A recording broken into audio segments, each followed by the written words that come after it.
The Imperial Palace on Terra, the biggest Warhammer project on YouTube, is back, and we are getting this beast done. Over the last month, we have finally started adding gold, and for the first time in years, it's really starting to feel like the Imperial Palace, and not just some big grey block of foam. Today, though, we are turning the project up to 11. We're going to level up the entire stonework with golden detailing. We need more city structures to achieve maximum urban density, and for the first time, we're looking at a brand new element for the palace that has been sorely missing for the past 15 videos. No meandering intros today, let's get crafting as we build the Imperial Palace on Terra. So we are absolutely nearing the pointy end of this first part of the palace. So it's super important that we're super in touch with our source material. So I poured over 2 references. First, the Visions of Heresy, just this absolute monster tome of reference art released in 2013. Massive shout out to my mate Pete who donated his copy to the Imperial Palace project to help us get inspired,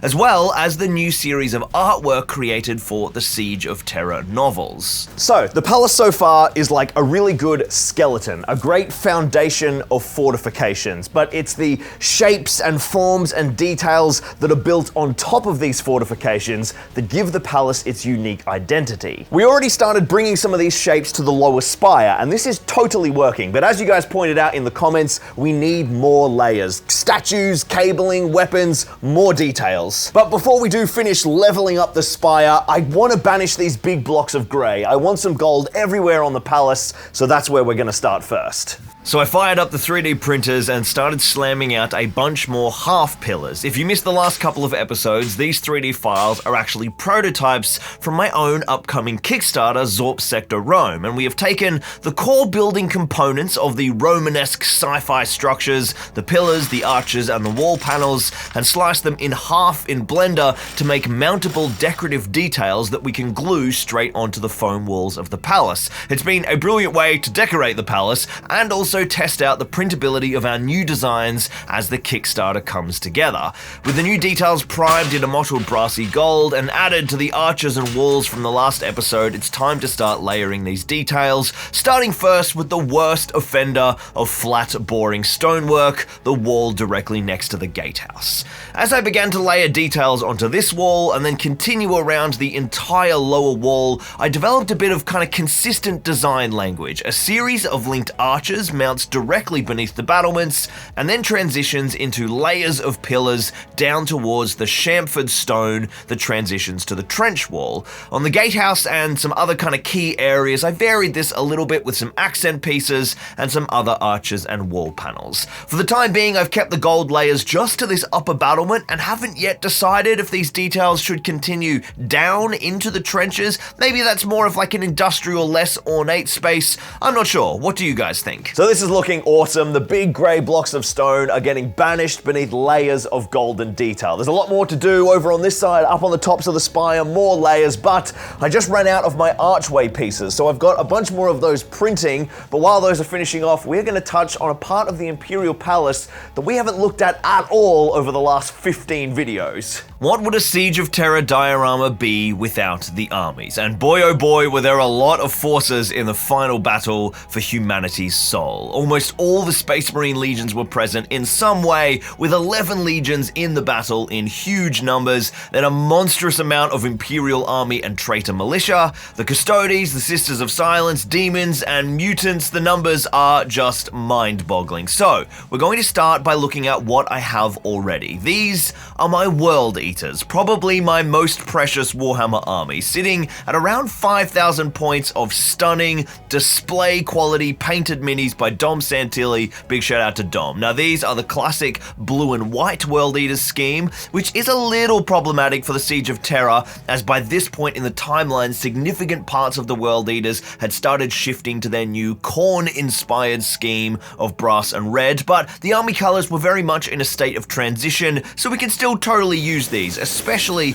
considering how phenomenal the paint job is, and maybe I'll just add in a few more cornified units to tie it all together. There is, however, a more pressing issue. Last week, I accidentally locked my cat overnight in the studio, and he decided that the World Eater's army case was the perfect spot for a bed. Most of the army, fortunately, was actually up on the palace and out of the case, but not all of it. And there are some casualties and some units in need of repair. Sorry, Dom. Now this army is all original Forge World resin from the early aughts, all the classic Mark II Crusader sculpts, Mark IV, and all the custom army stuff. They're just amazing but so breakable. Using a gel-based super glue is critical here, as I don't want runny cyanoacrylate getting all over the paint job, and a little bit of activator here makes the process a hell of a lot easier. A bit of a hassle, but the World Eaters are ready for war. Now, early in the Siege of Terra, the World Eaters basically spend a lot of time churning a lot of poor Imperial Army units into flesh confetti, so next we're going to look at some Imperial Army regiments. So we all know I love my Vostrians, and they're an awesome model range for representing the distinguished units of the Imperial Army, and I was going to paint up a whole lot more of them, but I just realized the rest of my Vostrians are still in Australia. So today we're going to dive instead into some hectic conversions to build up the Imperial Army. One of the things I love about the Imperial Army in the Heresy period, especially at Terra, is that it's so insanely varied. There are so many different units drawn from the different cultures and locations across Terra, all rich with history and unique iconography. The Old 100, the Thernian 7th, the Adaba 64th Defense Corps, the Jovian Regiments, the 33rd Pan-Pacific Mobile, the 16th Arctic Host, the Nordafric Resistance Army, the 22nd Cantium Cohort, the 105th Tertio Upland Grenadiers, and that is just a fraction of the regiments who are actually mentioned by name in the Siege of Terra book series. We are going to need some varied looking troops. So these are some models that Corvus Belli sent to me. We've got some of their new Warcrow range, which is like their fantasy model line. I've got some units from the Hegemony faction, and of course, some Infinity stuff. This is their sci-fi line of models. These are Pan-Oceania units, and all of these, especially with a bit of spicy converting, are just screaming Imperial Army to me. So let's dive in, see what we can kit bash, and get some forces ready to defend the Imperial Palace. So up first, we're going to look at these Warcrow miniatures. I've got several units from the Hegemony faction, which have some really wonderful ornate armor and a very distinct design aesthetic, perfect to set them apart on the walls of the palace as one of our Imperial regiments. I started by essentially just diving into every box and sub-assembling everything but the limbs and the weapons so that I could get a feel for the different uniforms and war gear for these 18 models. They've got some really fascinating weapons, which could totally work, but we need to start weaving some Imperial design aesthetics into the units, so it's time for the ultimate Imperial Army bits box. The new Solar Auxilia plastics are a goldmine for Imperial Army conversions, and I started by replacing the sword and board loadout of the Black Legion Bucklermen with Solar Ox arms and las rifles, and after all four had their arms glued in place, I then grabbed some green stuff and sculpted some additional cloth to blend all of the joins. Then a bunch of ammo pouches and grenades and bits on their belts to finish off their transformation to the 31st millennium. I then repeated the entire process with our second Warcrow unit, the Black Legion Arquebusiers, who forego their shield and flintlock rifles for Imperial las rifles, and then as a final touch across all 8 models, I added the Solar Auxilia armored shoulder pads, which just helped kind of blend the different pieces together. Our third unit is the Hegemony Aggressors with their massive two-headed Zweihander broadswords. I actually just assembled them stock, they look so good, and simply added some pouches and grenades to their belt. Our final unit is the heavily armored Bulwarks, who start with these amazing halberds and kite shields. Now, I love these weapon designs, and we're going to use these in a sec, but for the time being, I want them to be like an elite scouting unit for the Imperial Army Regiment, so I actually equipped them with some bolters from the Mark VI Space Marine sprue. The scale of the Space Marine arms without the shoulder pads actually works so well against the ornate heavy armor of the Bulwarks, especially once those joins are blended with green stuff. More Space Marine ammo pouches, grenades, scrolls, and even an Adeptus Mechanicus backpack for a comms module completed the squad. Now that's all our Hegemony units converted. I just had to add one more unit to make use of these amazing bits that I've now got left over from all the weapon swaps, so I assembled a 5-man squad of Solar Auxilia led by a commander from the command frame and equipped them with the amazing kite shields and halberds from the Bulwarks, and a sword and a back banner for the commander from the Bucklerman set. Well, this is absolutely working. The Imperial bits have combined really nicely with the kind of aesthetics from the Hegemony Warcrow sculpts, and the detail in the Corvus Belli models is absolutely awesome, so the pieces have come together really nicely. This is a great looking Imperial Army regiment, but let's make a whole nother one with the pieces from the Infinity box sets. Pan-Oceania is one one of the many factions from the Infinity range, and actually asked the Corvus Belli team to send these specifically, as they essentially look like a really well kitted out Imperial Guard regiment straight out of the box. I started with the Teutonic Knights, which look badass in their heavy armor, and then assembled the headquarters box set for the beginnings of our kind of Royal Officer Corps. Then we've got the Hospitalia Action Pack, which has a whole host of these different units, and these guys are just so Imperial. They've got cool armored plating, the kind of tabard loincloths. They are perfect for defending the walls of Terra. So I gave everything a quick prime, and then I couldn't resist doing a test model for each of my 2 new regiments, playing around with some vibrant red and yellows to set the forces apart and make them stand out on the battlements of the Imperial Palace. So once I've added the rest of the Vostrians and probably a couple more vehicles, these guys will need a massive paint job, and then they might be able to hold the World Eaters at bay here in the Imperial Palace. Huge shout out to Corvus Belli for sponsoring this video.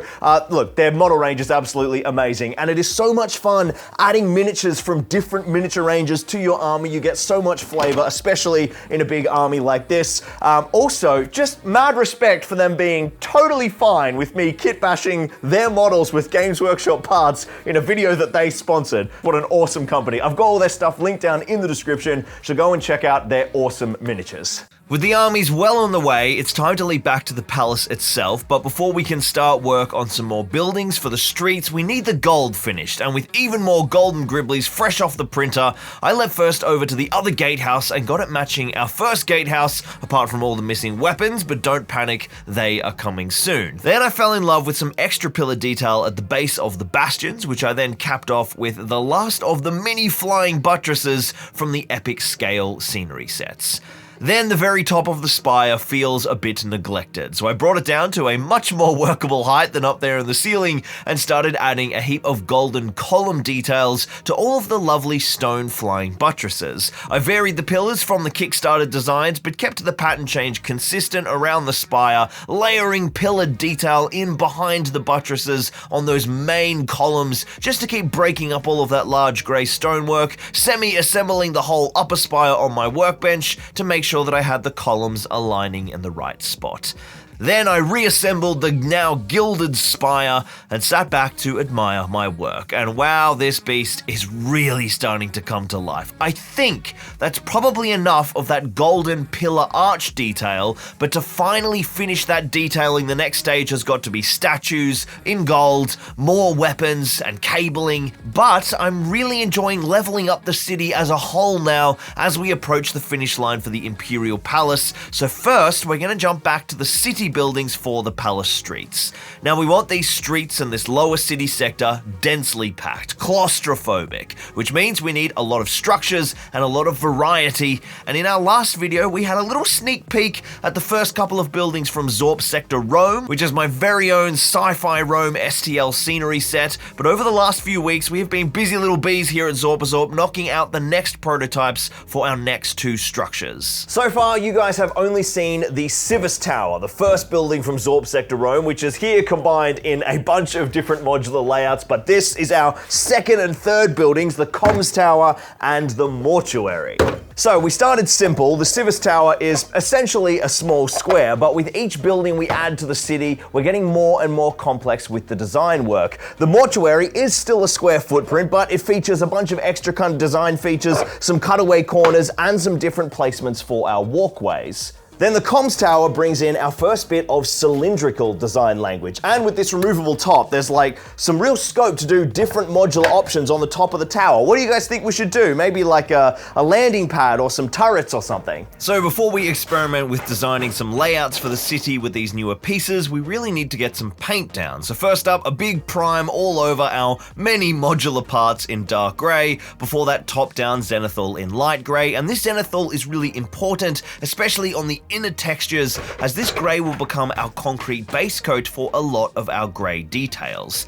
Now these 2 new buildings have a bunch of exciting new bits and pieces, which are going to add a lot to our Imperial Palace layout, but first we need to knock out the core colour scheme from our first 2 buildings. I'm going to start off with the blue roof tiles, ultramarines blue straight through the airbrush. Then we need to knock out our second and most important layer, our Roman sandstone coloured wall panels. So I pre-mixed a bunch of our bone in a spare bottle and got to work, smashing a down all over our exterior walls, but left the pillars and the trim in our grey prime, and the mortuary also has a bunch of these cool armor panels which I left grey too for even more contrast and extra detail. The final airbrush base coat is our black, which goes down all over the various pipework, computer consoles, ladders, trapdoors, and because we have our first ruined building, also along all the blown apart ruined edges to simulate that scorched, destroyed wall look.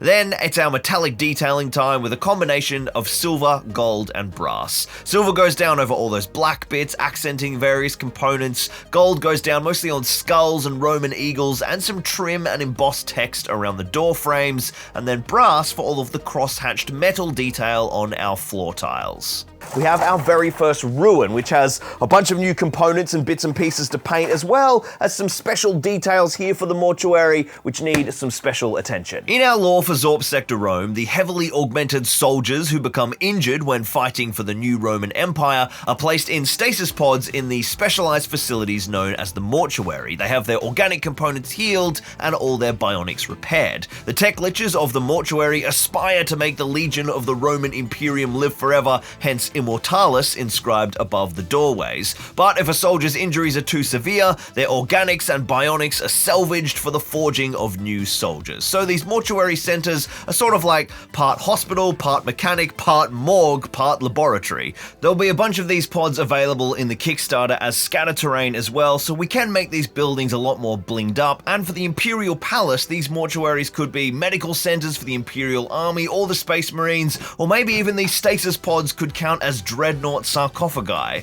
The comms tower is jam-packed full of exciting details which are also perfect for the Imperial Palace. First, we'll knock out our core color scheme, so some cool blue roof tiles curving around the base of the comms module, then all of our bone wall panels, our black base coats, and then our metallics. I decided to mix things up here and give the metal floor panels a brass base coat for a new color, and we've also got some unique pipework on the exterior walls. Then I added a bunch of detailing to the most exciting parts of the comms tower, the communications array, picking out cables, satellite dishes, radar arrays, and all sorts of delicious greeblies before dumping all of our pieces down on the trestles for a massive all-over black wash to stain and weather and recess detail this gorgeous cityscape. Then I grabbed our new painted Zorp Sector Rome buildings and laid them out through the Imperial Palace board to get a feel for how they're shaping up to deck out our city streets, and then I just had to deploy the new Imperial Army regiments from Corvus Belli and my juicy World Eaters. Make sure you go and check out the Kickstarter launch page for Zorp Sector Rome to get all the free sample files and click notify me so you don't miss the big launch. It really helps with the Kickstarter backend as well. And be sure to check out the amazing miniature range from Corvus Belli. Huge shout out to them for sponsoring this video. I've got all of that linked down in the description. Guys, we are close. We are close. The Imperial Palace is nearly finished. Patreons, I love you. Everyone go and check out the Kickstarter. Thank you so much for watching, and I'll see you guys next time right here on Zorpazorp.